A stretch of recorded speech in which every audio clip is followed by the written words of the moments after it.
Hi welcome to విఎన్వి cooking channel. నేను ఈరోజు చేయబోయే రెసిపీ వెజిటేబుల్ రోటీ.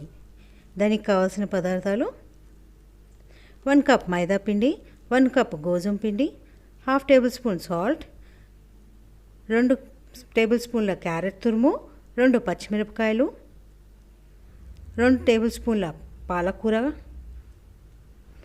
కొద్దిగా కొత్తిమీర, పుదీనా, 4 టేబుల్ స్పూన్ల పెరుగు, 1 నిమ్మరసం,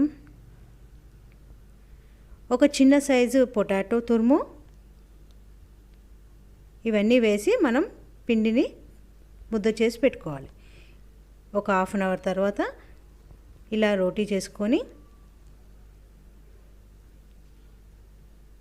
పెనం పైన 2 వైపులా కాల్చుకొని ఆయిల్ పెట్టుకోవడం.